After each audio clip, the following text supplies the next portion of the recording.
Uh, All right, moving on to the Big 12. The Big 12. Where do we want to start? Interesting. This one is interesting because 3 out of the 4 coaches, you're just like, yes.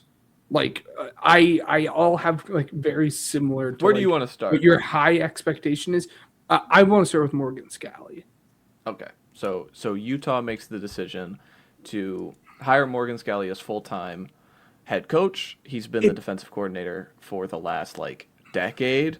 Yeah, 10 years. A lot of parallels to Witt. Whittingham Yes. was on the staff for a decade before he was hired as head coach. They're both like 45. I looked this up before. Like a lot of parallels in the sense that they're defensive minded. Right, he was the DC for Urban and the Alex Smith team, right? Yep. What it was. So yeah, there's a lot of parallels there. He played for him, and so I think that's again, let's recreate the Whittingham magic, and I think that's the expectation here. I think that's the hope and expectation. But year one, and this is where I'm fascinated. Like again, all of these teams in the Big 12 are going to have the same ceiling from me. Be in the mix. Be in the mix Yep. to be the second best team in the conference. Period. Like end of discussion. Like I think for the next few years it's going to be Texas Tech's conference, but number Oil. 2 every single year is going to be up for grabs. And maybe one year, especially at Utah, maybe one year number 1's up for grabs. Who knows? But like all these teams are going to have the same like hopeful ceiling. Maybe not Iowa State, but Yes. the Utah talking about their schedule, I want to find it here. I was looking at it. I'm like 6-0 is on the table. Even Yeah. in a year where they lost everybody on their offensive line and defensive line, and their head coach. Like your good return, well, and your good returning players, as you mentioned, JJ Buchanan, Snowden, Daly, they all went to Yes. Michigan. Your top recruit flipped from your 5-star recruit flipped from you to Michigan. So like even with like all of the losses, But we that got Devin Dampier. All right, yes, this is this. But yes, no, their first 6 games. I have it now pulled up. Idaho, FCS, Arkansas at home, Utah State at home, at Iowa State, home Kansas off of a bye, at Colorado. Iowa State, Kansas, and Colorado all have over-unders of under 6 games. So all of those teams are looked at as a non-bowl team in the eyes of the sports books. And so we might get to a 6-0 Utah start and have no idea if they're any good or not. Like yeah. and I think obviously this is on the back of returning players like Dampier and Wayshawn Parker.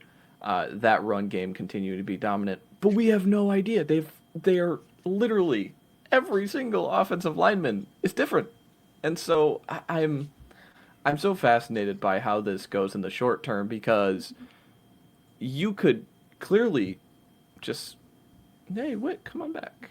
Like we're still in the hunt. Like come on back. Like let's sign a 2-year extension and let's keep doing. But again, you can't keep yanking around Morgan Scalley saying, "Yeah, you're gonna get the job. Don't worry, don't worry." And Yeah. I get it from the human department, but like that's where this is so hard to project because again, your good players are gone. Your good players left, and you probably didn't expect Kyle Whittingham to take Michigan as well. Yep. That's the other part of this, and so Utah is a fascinating team to think about both in the short term and long term because again, Whittingham had a very successful tenure. It's kind of overstated like how he went like a decade not really winning anything, but then like really won a lot of Really like did it. over the Yeah. course of the last like he won the Pac-12 whatever their division was like multiple times in a 3-year span and then won the Pac-12 championship, knocked out USC and Caleb Williams the Heisman season out of the playoff, and it was like they finished on this high of high, like winning 10 games this past season. It's a hard tenure to replicate, but not impossible. Definitely not Hey, impossible. that's what you get when Cam Rising is your quarterback, right? Gosh, college football legend Cam Rising. No, as you said with like as you mentioned with Scalley, again, he's been there for 20 years at this point. He started out there in 2006, became the DC in 2016. They're And 48th in recruiting. Oh my goodness.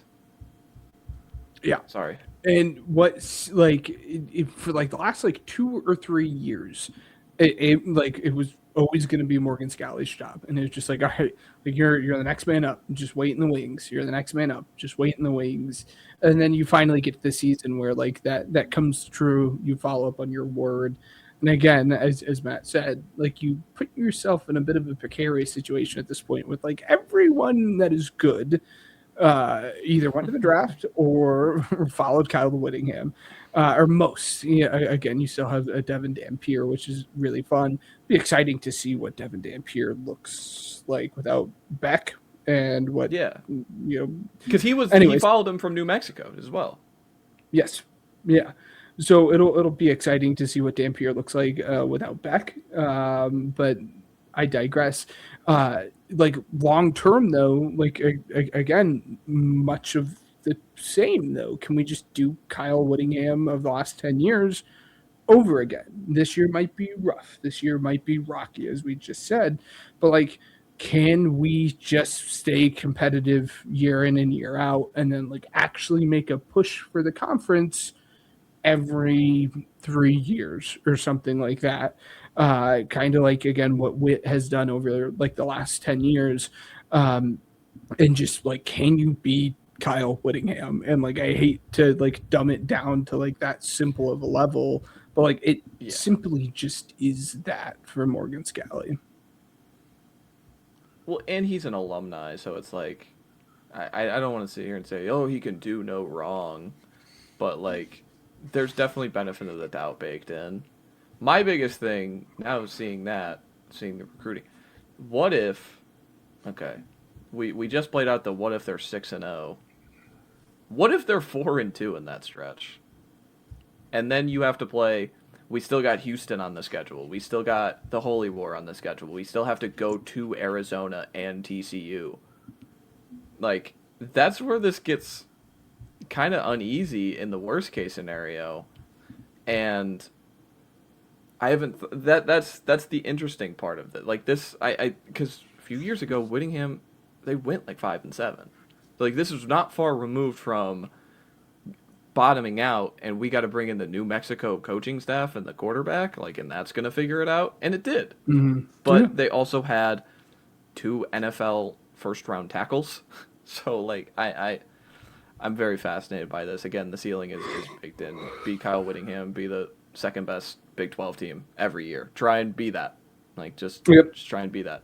Let's talk about another team trying to be the second best team in the Big 12. I feel like talking about alumni, I feel like there's a very easy place to go from here. Okay, do you want to talk about... Okay, Collin Klein. So, Collin Klein at Kansas State comes over from A&M, being their offensive coordinator. Obviously, is the former quarterback who was... He was a Heisman finalist, correct? Yeah, he was a Heisman in 2012. They won. They were knocking on the door of making the BCS title game at one time or another. Again, the Klein ceiling, very similar. This is a guy who was on the staff a few years ago. So, again, he's called plays very recently. And I've been told that he was a heavy recruitment of Avery Johnson. So, like, very recently. So... maybe there's some, one last stand for Avery Johnson. Let's max out that potential that we all hoped for. But overall, like, for Kansas State, let me pull up their schedule. I'm hesitant on putting like, oh man, like Big 12 title aspirations right away, because you were just there so like rough. 2 years ago, though. Yeah, I understand, but what is this offensive line? That's my biggest thing. That's fair. So they play Nichols, Washington State, Tulane, at Cincinnati, home Houston, home Kansas, at Arizona State, at Colorado, home Oklahoma State, at TCU. I mean, again, you just look at a Big 12 schedule. Oh, yeah, that team's equal. That team's equal. Um, Again, I think year one, can you win 8 games? That's what I'll say for year one. Um, Yeah. but overall, like again, I just said the ceiling. Like the ceiling is the same. I'm not gonna adjust that. Like can you be good enough to where year in year out we're looked at as, hey, maybe you're the second best team in the Big 12. Yep. Yep. Again, all three of this team and like the team that we'll get into next, it feels like all of them have that same level of expectation there in terms of just being like the second best team in the Big 12. That being said, this hiring is No, you keep going. I'll compare it at the end. Okay. Yeah, no, again, this hiring was just really fun because it just felt like the prodigal son that has like returned to K-State. Because again, as you mentioned, like 2012, he was a Heisman finalist when he was the OC, when he was the person calling the plays for them. They were very, very successful. You go back to just, I mean, literally 4 years ago in 2022, when he was calling the plays and they won the Big 12. So like it just felt like just bring in this prodigal son. Like you're gonna come in and you can't do any harm because we just love you so much. And like everyone was so excited when this happened, which I get. Again, he comes over from A&M, where like it's been a mixed bag, which is like the really interesting part. Like his tenure at A&M has just been like it hasn't like been amazing. It hasn't been bad. Like I'm not like this is like gross or awful, but like it might not have quite lived up to everything that you wanted. And maybe that's me putting a little bit of expectation on a certain quarterback that was there a couple of years ago. But I digress. Again, I as you said, the ceiling seems much of the same as we just talked about with Utah. Where I wanted to go. So we're going to talk about Oklahoma State next, but this is just for this year. Why is Oklahoma State getting all the buzz to be the wonder kid offense of this conference and being a dark horse and not Kansas State? We've seen Collin Klein do it at this level. We just saw him. Like Marcel Reed is a limited quarterback, but he just produced a first round receiver in Concepcion, and they were a pretty solidified top quarter of SEC offense. At times it was rocky, but they made the playoff, where Eric Morris, who we'll talk about, has kind of just been labeled the QB guy, right? Like he finds the quarterbacks, and he had an amazing North Texas season. But I'm just interested. Could it be up. because of the players that like he brought over, like two in particular? Like I wonder if like that's how much like that's where it's coming from is the mess maker and Caleb Hawkins of it all. But it probably is, but I'm watching that. That is what I'll say. Let's get into Oklahoma State. They hire Eric Morris from North Texas, as previously mentioned. Obviously, if you're not familiar with Eric Morris, he found Cam Ward. He found John Napier. He found Baker Mayfield. And now he has found Drew Mestemaker. This guy is on an unreal heater of heaters, finding and then developing quarterbacks. Drew Mestemaker didn't play quarterback in high school. Again, like I want to keep saying his story. I want to keep saying his story. Yes, he didn't play quarterback in high school. They played him in the bowl game in 2025, just on a whim in January. And then the very next season led the country in passing yards, not by like, oh, he barely did, by 400 yards. He was the only quarterback to throw for 4,000 yards in the country last season. And we had multiple teams play 15, 16 games.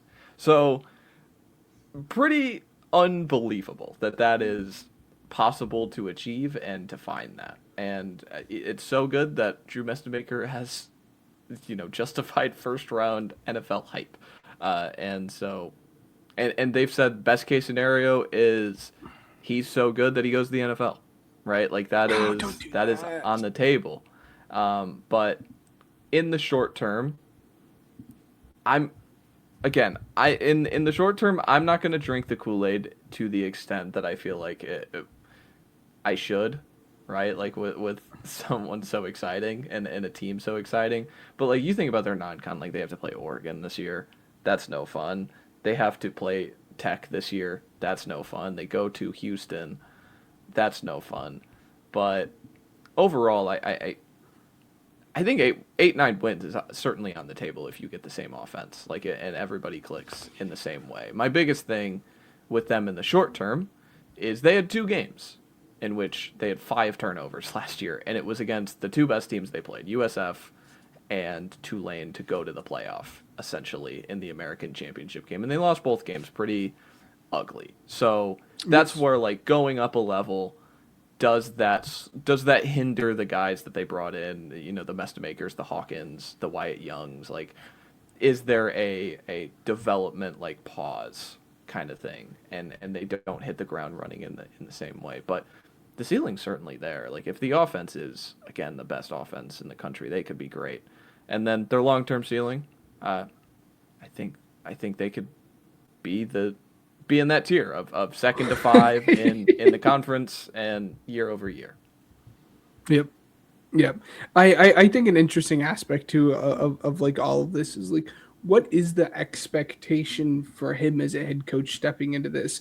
And I asked this question in a different light. And again, you just touched on it with the wins and everything, but again, like looking at it from like a different angle, like it has to be tough following like being the next head coach following Mike Gundy, right? And like it didn't end well.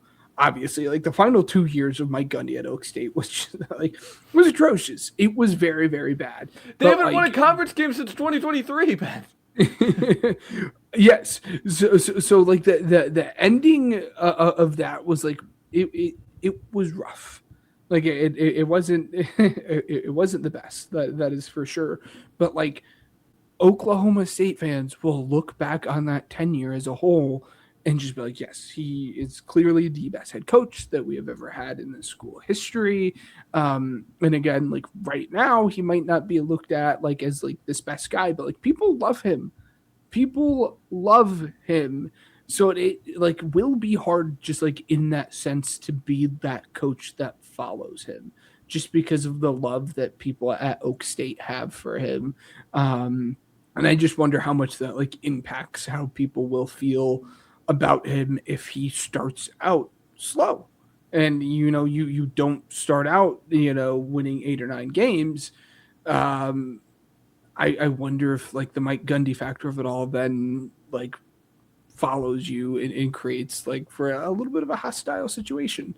Um, but yeah, again, right there with you. Just be like the top, 4-2 team in the conference and make it push. So Yeah, it's. Can also he? Yeah. tangentially related. Please let's not do the mess maker stuff. Yeah, like college football fans and like draft fans. Let's not let's enjoy Drew Messamaker for what he is before we start like going over the top. Like, and he could get there, but like let's not. He's fun. Let's enjoy it. Don't ruin it too soon for the kid. I've seen. Do you know the play where he's like standing in his own end zone and he's rolling to his right and he throws like an outside the numbers throw? I have Yeah, seen that play probably 50 times in the it's last awful. like 8 months from new like Yes. draft accounts like Drew Mestamaker's a guy to watch, everybody, and it's that throw every single time that starts off the clip montage. It makes me laugh every time. So I'm like Yeah. I've only seen so little of him, and it's like I've watched the Tulane stuff. Like you could find just as stinky stuff as how good this throw is. But I'm Yes. with you. The last hire in the Big 12, Iowa State hires Jimmy Rogers from Washington State. Again, coming off a 6-6 season, Washington State went through a weird, like just again, like Washington State and Oregon State. I don't pity what they had to go through last season, where they played each other Yes. twice, and They had no conference. So sad. And again, Jimmy Rogers, he's had success at the FCS level, if I'm not mistaken, and succeeded at Washington State. But now, stepping into Iowa State, this is where the ceiling conversation gets a little on pause. Because I think Matt Campbell was always great, amazing at doing more with less. And he was consistently amazing at it. And even in year one, Matt Campbell won 3 games from coming over from Toledo. So year one, I think there's a case to be made. They might be the worst P4 program.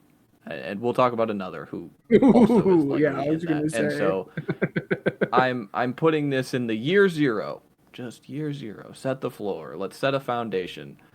The ceiling, I'm also like, I don't have the ceiling that the other teams have. I'm just more invested in what they could become as coaches. Yeah.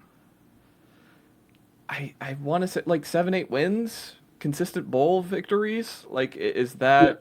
I don't think that's too much to ask. I feel like that's yeah. That has to be what it is. Okay. Yeah. I agree. It's this. I want to also like mention their team this year. Their starting quarterback like competition, I believe, is between Jalen Rayner, who is coming over from Arkansas State, who again like it didn't go great at Arkansas State in the Sun Belt, and Zane Flores, who was benched at Oklahoma State, who didn't win a conference game this year. So, like, that's what we're setting up for the quarter. Like, we talk about, like, oh, my goodness, look at the country. Like, oh, my, there's quarterbacks everywhere and everywhere. Ames is not one of them. Ames is not one of them. And so, again, I'm a little hesitant. I'm definitely hesitant on the short term. I'm a little hesitant on could they even reach the Matt Campbell highs. No, I don't even know if they can, reach the Matt Campbell highs. Matt Campbell's the greatest coach in Iowa State history. Absolutely. Absolutely. I say that with as much gumption in my voice as I can for it being 11:30 at night. This was just like such an odd hiring to me because, as you said, like he did have some very good success at the FCS level. He coached 2 years at South Dakota State. He went 15-0, won the national championship in 2023. That's what. Then went 12-3 and made the semifinals. So like both of his 2 years as the head coach at South Dakota State at the FCS level, like he was like an elite coach at that level. Again, given it was 2 years sample size, and South Dakota State is just like one of those programs at the FCS level. But then you go over to the Wazoo, the Washington State side of it. Like he was not, he wasn't very good. He went 6-6. Like you made a bowl game, I guess, but like I don't know what about that inspired Iowa State. It's like, like we're a program that doesn't really have a lot of resources, and we're gonna like go and hire like this head coach who hasn't really even like proven to be a good head coach at this level of football. So it was just like a very head scratching move for me because you're already putting yourself behind the 8 ball. Being Iowa State, again, being a program that doesn't like invest a whole lot of resources into just like athletics across the board. So it's just, I don't know. I wasn't a big fan of hiring, but I'm right there with you in terms of the expectation and kind of what the future outlook may be. The thing with the hire is like there's not much you could really do about it because again, like Matt Campbell's guys are going to follow Matt Campbell, and Penn State hired him at a point like where it was a little bit later. Like I don't want to say it blindsided them, but it did materialize really, really fast after the Satosha thing fell through with Crumble Cookie. So like, I don't know how much like, dare I say it, like I don't want to do this. I'm not going to do it.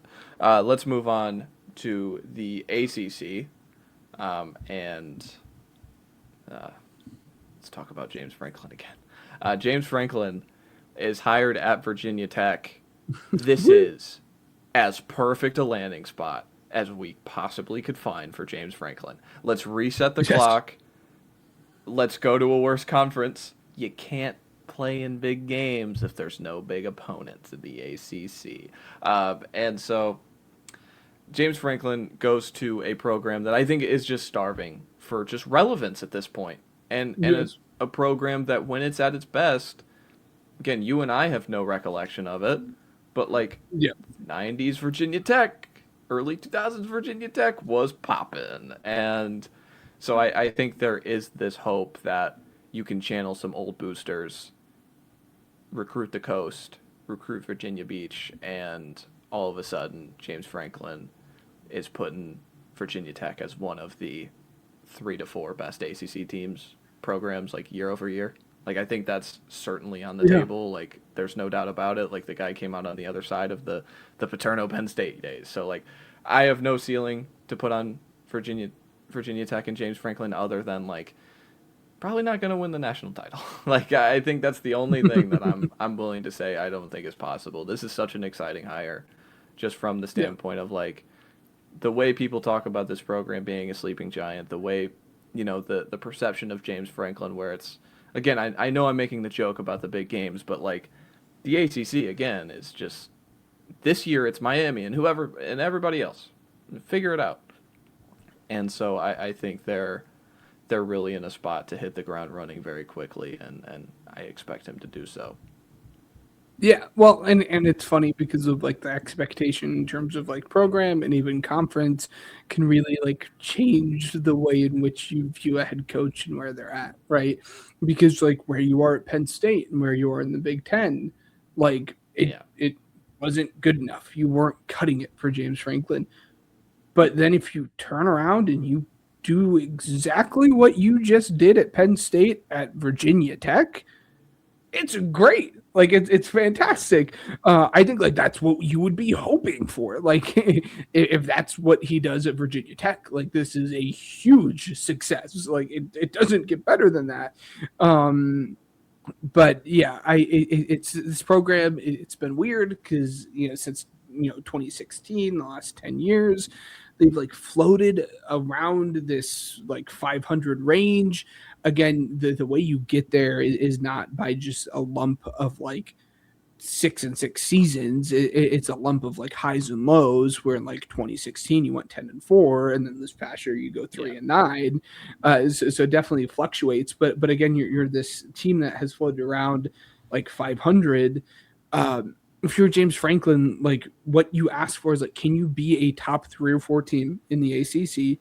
Like, can you be somewhat in the conversation? Saying in the conversation, Miami, that's difficult. But like, can you be in the same conversation that we're having with SMU and the same conversation that we're having with like Clemson of Louisville. last year? Well, maybe even not last year, but like Louisville and things like that. Like, if you can be in that conversation, like we're good. Like that's what I want. Can you compete for an ACC championship? I feel like that's reasonable for what you would want out of Virginia Tech. So Yeah, pulling up the schedule, I think year one, it's going to be a bumpy road, I think. Just when well, it's you fun get too into. because like all of his Penn State recruits just went to Virginia Tech, and like it was really funny to watch like Matt Campbell like the first like 2 weeks of like the recruiting cycle for Penn State. It was just like you're like literally have the worst recruiting class in the entire country. Like teams like Campbell Yeah. have a better recruiting class than you. So like all of your Penn State recruits just followed you to Virginia Tech. So I mean, at least you have that. Yeah. Year one, I think their road games outside of BC are the worst 4 you possibly could pick to me. Oh jeez. At Cal, at Clemson, at SMU, at Miami. And like Cal's probably not one of the 4, 5, 6 best teams in the conference, but they are a good team on the Oh, opposite side of the country. So yes. I've definitely seen like the over indexing where it's like you guys don't understand how good James Franklin is. He's going to win 9 games year one. And it's like I think making a bowl and winning it is good enough for me. But Yep. because again, if he just stacks recruiting classes, what he did so well at Penn State, making them a 10-win team year over year, like that's what it is. That's what it's all about getting the recruiting classes year over year. then we get into Cal.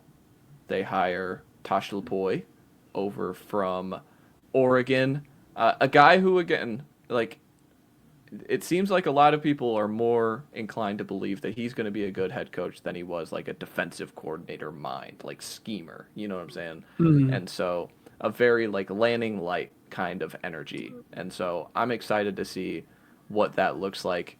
The first thing he did, he's an intelligent guy. He flew to Hawaii and he re-recruited JKS. Like that was the first thing he Absolutely. did, Yep. and I think that's understanding the place you're in and just going out of your way to make the most important player feel that much more important. And so I'm interested for Cal this season, just from the standpoint of they have a very exciting quarterback that everybody can watch and learn about this season. No, he's not draft eligible. Don't ask again. Like learn that and come back. Which But like funny like thinking about it, like which I literally have not thought about it until this exact moment. It is funny considering that like he signed with Oregon. Tosh yep, Lupoi is coming from Oregon, and now he ends up getting to coach this kid anyways, which is just, again, something that I didn't like think about. I'm sure there are many other people that have connected the dots before I did, but it's just a fun little wrinkle that I I'll never thought was worth forget mentioning. he practiced with Oregon during He the Rose practiced with Bowl. a Like yes, he it was like when wild. they were preparing for the Rose Bowl and he practiced with them and it was like done deal and then he was like, I'm gonna go start at Cal and be awesome. Um, Yeah, oh my goodness, Tosh the Boy versus Bob Chesney week one. Sorry. But no, I think a ceiling for them. Like what is the expectation of Cal? I don't know. it, that's the difficult part. Like, what is the expectation for It's Cal? similar to the Because UCLA conversation where I'm so hesitant to like because again they're miles away from the Pacific Ocean and they play on the Atlantic Coast Conference. So excellent. So yeah, again, like it's always just going to be hard to project them year to year. But if Lupoi is landing light and can recruit that area and stack recruiting classes, like I don't want to say top, like tippy top tier of the ACC. That doesn't feel, but like be in the mix.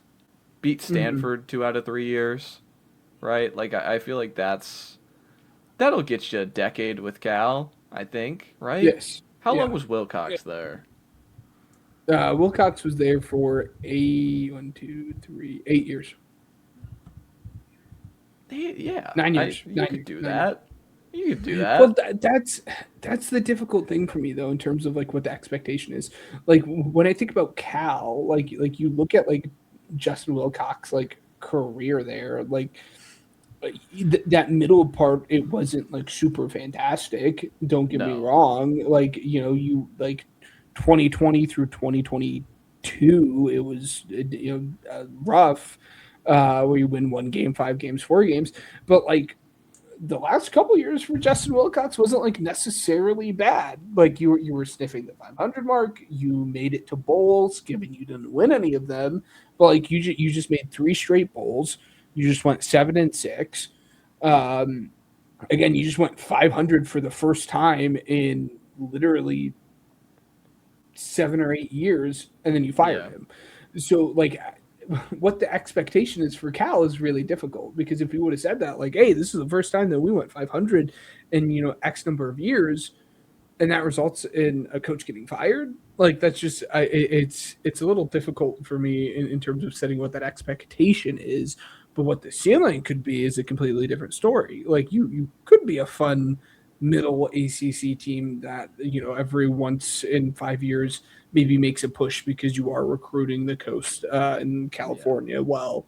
But again, in terms of like what the fans want, it's just, I don't know. It's interesting.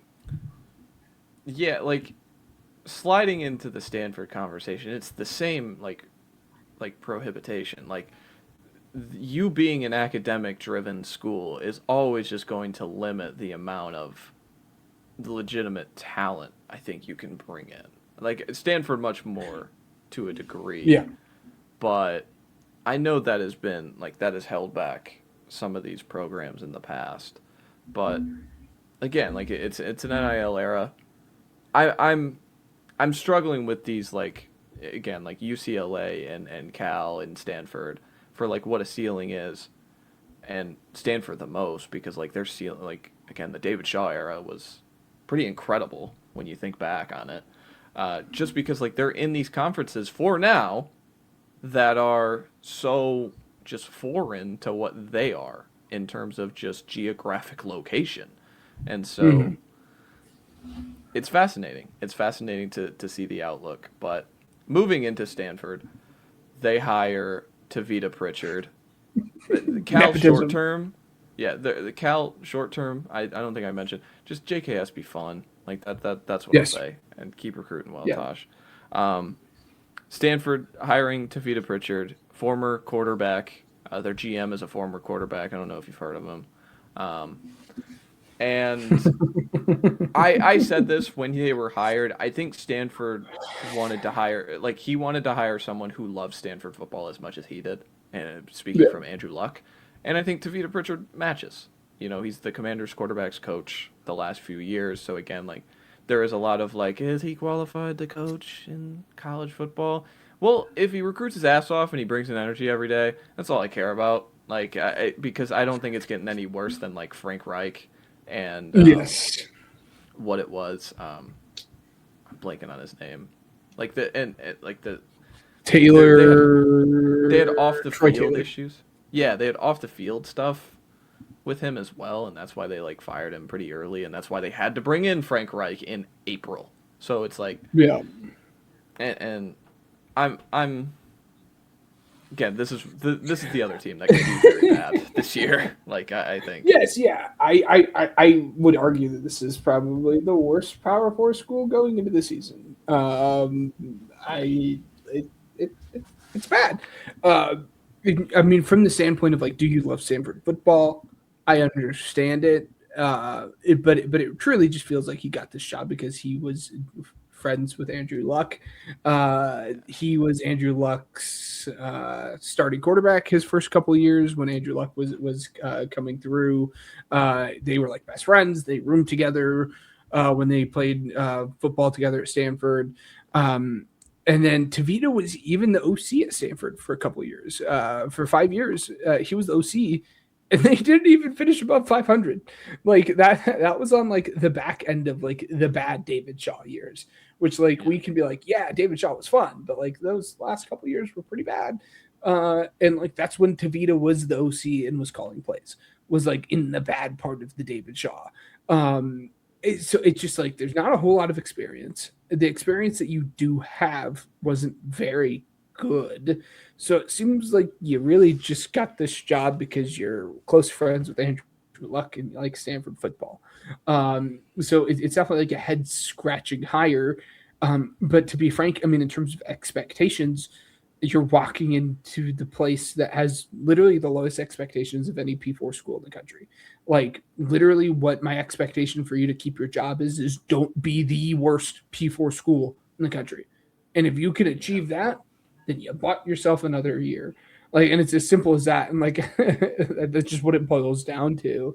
Um, and again, you have to give him that like some grace here. And yeah, as you've kind of said, with a couple other teams, like this is year zero, and you're gonna have to figure some things out. You're not stepping into a pretty situation.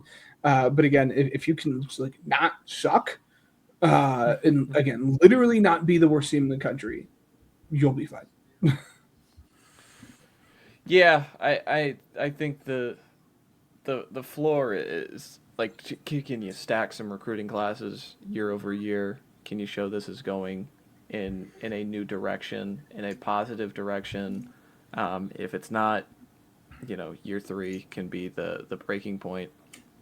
I think their optimism is the same case as like Cal. Can you beat Cal every 2 out of 3 years? And Yep. can you own that rivalry in a sense?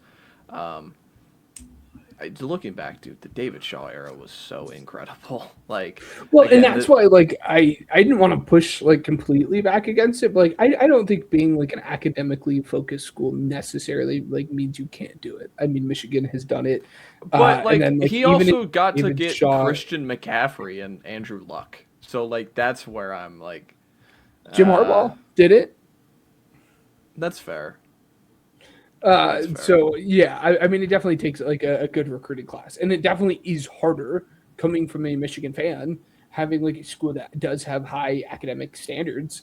Yeah. It does make everything harder. Believe me, there has been numerous times that, like, as a Michigan fan, I have been pumped for a recruit, and then things have fallen out last minute because GPA didn't work or Yeah. so on or so forth. You didn't have enough credits or so on. So it definitely makes it harder, but it doesn't necessarily make it impossible. Because again, David Shaw has shown he could do it.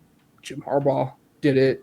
But I don't want to put Tavita in that same conversation, obviously, and not that you are even, but No. it's important that we make it known that we are not putting him in that same conversation. No. Yeah. It's. We'll see. We'll see how it goes. I'm pretty like hesitant to put any ceiling because I just don't know what that is. Like I think Mm-hmm. that is Yeah. again with any of these West Coast schools, as I've said numerous times. Like I don't know. I don't know because you're playing like so far away from every like you just can't tell me Stanford going to Wake Forest is like awesome year over year like that. That's hard to do. And the other way around for those other teams, but it's much less to the degree because most of the teams are there. But that is all for the ACC. Let's move on to the group of six because a lot of these group of six jobs that I think have a high expectations, like I said at the top of the show, James Madison made the playoff last year and they hired Billy Napier. Sunbelt Billy is back in the Sunbelt where he belongs after a rough go around with the Florida tenure. Didn't give up Yes. play calling. You know what the first thing he did when he got to James Madison, Ben? He gave up play calling. So we'll see how that works out. Again, this is a power who's done it twice now with their head coaching hires, so I think they're going to continue to compete and push themselves to be great in the Sun Belt.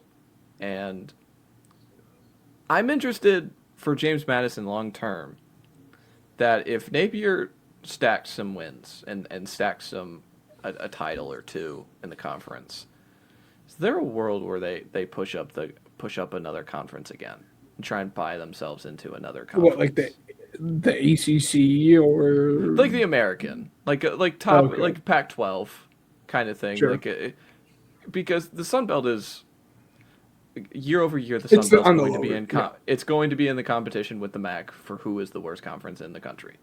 And we just saw James Madison have to debate that exact same thing last year where it's like they won 11 games. Awesome, great. Like Alonzo Barnett and Wayne Knight are good players. They didn't play anybody with a soul after Yep. Louisville and they lost to Louisville. So it's like that was a awkward conversation. So I mean, there's a way to like if they avoid that, but that's where I go long term. Short term, I mean, win the conference. Like I don't think again continue to be in that conversation to win the conference year over year. Like they're, I bet if I looked right now, they'd be betting odds favorites to win the Sun Belt. So Yeah. Yeah. I to be frank, all of the G6, I think this would be a very quick conversation because I think we're going to be very eye to eye on this. Yeah, I absolutely agree with you. Again, JMU, you have gotten it right with your last two hires. Hopefully, you can get it right now. Billy Napier was very good the last time he was in the Sun Belt. So hopefully he can do it again. It's nice and simple and easy. I'll even like jump to the next team for me. Like that's Memphis and Charles Huff. Like I also feel like this is a very easy terms, like in terms of like setting your expectation. Just be Ryan Silverfield. Like, and I hate to do that, but like we just talked about it. Like with him in Arkansas, like he was a above average head coach who put together like a few good years where you could like compete for the conference. And like, Yeah. I think you can do that. He is quite the fun story, that is for sure. For those who remember, he was um, Marshall and Southern Miss. He had won the conference with Marshall. Marshall's like, we're not going to bring you back. And then he went to Southern Miss, who was the worst team, and then did very good there. So not very good, but he did well there. He was able to turn around the program a little bit. So it'll be like fun. Like I'm definitely not going to bet against this guy.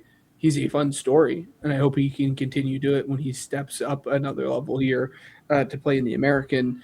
But again, just be Ryan Silverfield. Just be a above average head coach who can occasionally put together a chance of playing in the conference game. I push back on that a little bit. Be Okay. Mike Norvell. I want to see success. I want to see if you're going to be Okay. the G6 team that spends in this era, I want to see you win the conference. I want to see you make some playoff berths. That's what I'm going to. And this is a guy who is coming over from, winning the conference and being someone that is in that running and consistently showing that, he's a big game coach at this level.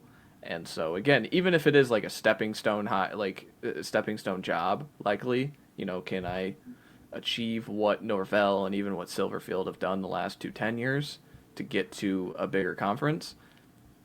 To do that, you got to win. I think you have to win the conference and make the playoff. If you want one of those jobs, like if you want an opportunity at a Florida State like Norvell got, instead of an Arkansas, big like job that's not got. Arkansas. Yeah.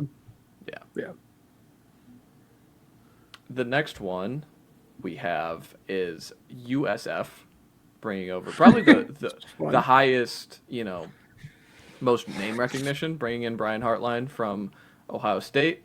Again, he called plays last year. Did he get plays yanked away last year? Or was that the year before? Okay, that was last year. Yeah, so he's called plays before. It doesn't seem like it doesn't seem like he's gonna call plays. I was hesitant on that last year. I remember I think Ryan Day was calling a heat check after winning the national title, I'll be honest. But again, it's the same thing. We've seen him again, he's recruited offense well, specifically receivers. We all know about the receiver development.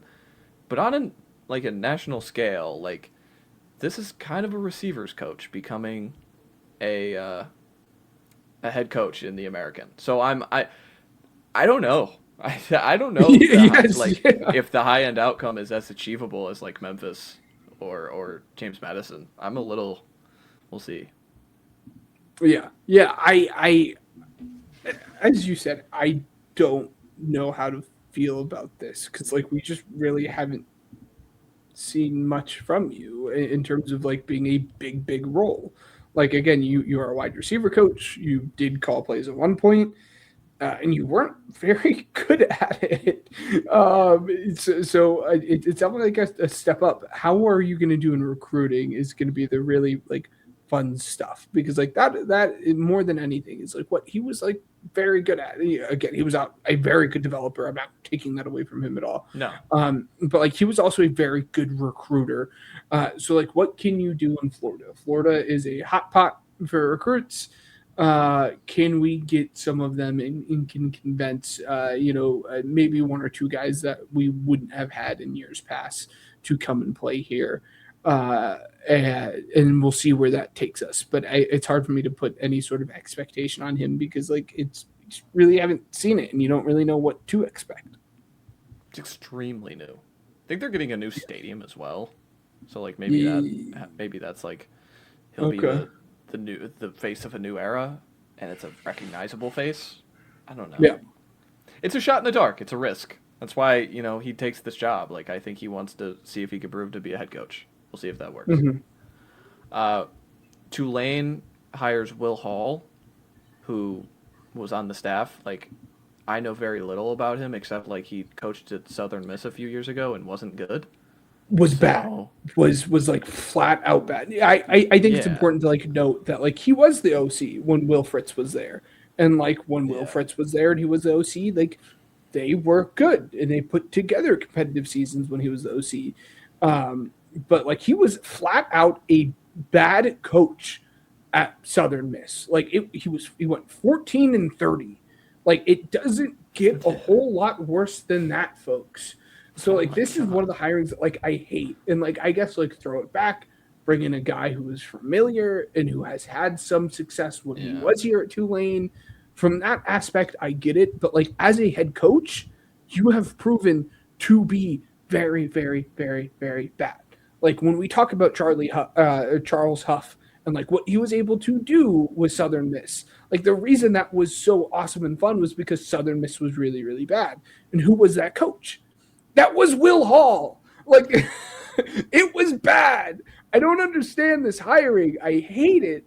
I guess like be competitive and like try to win the American every once in a while, but like that even seems too lofty for what we have seen from Will Hall when he was a head coach previously. Like of all the hirings, like this is the one like I hate the most, which is really really funny because it is G6 and like it doesn't get more like Well, but it's because Tulane is right like now. it's because Tulane has kind of come out on this other side of like they are a power, right? And this is a guy who couldn't crack into the Sun Belt level. So like Yes. So I don't know. Yeah, this is it's the most a group of six hiring I could ever see happen. I it was awful. is I it? It's like if you, it's like if you give it's like if you give a homeless man $10,000. What do you think they're gonna buy? Like right? Like that's kind of where I'm thinking. Like, what if the budget's bigger for him? Is he gonna figure it out? Like I don't know, but yeah. no, No, I'm. it's, We'll see. We'll see. yeah, we'll see. I have low expectations. I see this really crashing and burning. Again, maybe you capture what happens when you're the OC with Willie Fritz, but like, oh boy, like oh buckle up, Tulane fans. It's going to be difficult It's going gonna be from rocky. Summerall to this. It's going to be, yeah, it's going to be rocky over the next couple of years. All right, and then the last one. You wanted to talk about North Texas. They hired Neil yeah, Brown. I thought it was worth, talking about because like the last time that like Neil Brown coached at the group of six level, he was a good coach. He coached, I mean, most recently at West Virginia, where he like barely went 500. He went 37 to Yeah, 35, it was not fun. like barely 500. Like you weren't very. It wasn't what you wanted it to be. But before that, the stop that got him to the point where he could be West Virginia's head coach was Troy, which is really funny that like Troy is just like this like stepping stone school now, which like I'm now piecing together. Happened with Summerall, happened now with Neil Brown, but like when he was at Troy, he was fairly good at Troy. He went 35-16 in his 4 years there. So like this is like a proven guy that can like be like above average and put together like an actual like good seasons that can be competitive at the group of six level. So that's why I thought it was worth talking about. Again, you're stepping into a very rough situation because all of your good players have now left and followed Morris there. Like, so good luck. You're going to have to figure it out. But like of all the guys, like I think this guy is like one of the more important ones, and of all the hirings, I think he is probably the second or third most likely to succeed at his job. Which again isn't saying much when it's Brian Hartline and Will Hall, but still, I think he has a chance to be good at North Texas. We'll see what you can put together. Can you just do what you did at Troy? So Yeah, I probably underestimated talking about this hire because like if we're going to talk about the USF hire, it's very similar in the sense of like, oh no, all our good players are gone and we're in one like the good conference in the G6. So like we're in the heart of, football country in Denton, Texas. So like you have that opportunity to recruit well and yep. get some of the talent there. And like you said, he achieved a high status at Troy back in the day. And so I don't know. They've never just looked at it as like a football power where I guess Yeah. USF to me, even though they're not, like I guess I just looked at it like that, Yeah. but no, I like that you brought that. But there we go. 21 new head coaching hires. 2 hours. Look at us, and we did it just over We 2 did it. hours. Like I mean, this was one of those where I'm like, oh, this is a fun idea. We could go through maybe 75, 80 minutes. Nope. That's not what Nope. we do around here. And if you Nope. like it, this is the stuff that you will find. You will find us yapping about college football.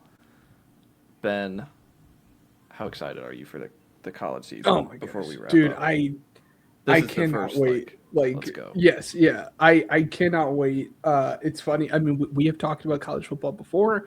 Uh, bet bet responsibly at your own will. This is not betting advice. This is like stuff we already talked about. Like, I mean, speaking of like teams that we already talked about, like we have like an under on Stanford, wins this season. Like I've just been itching to talk about football and putting it out there. So I am so pumped. Week 0, I mean, it literally starts out in like the best college football way possible in terms of just like these random schools that only like sickos really get up for. But like that is what week 0 of college football is all about. Again, we're less than a month away at this point. It is going to be really, really awesome. As Matt said, we'll transition to live shows when the season starts getting around the corner. That'll happen Tuesday nights.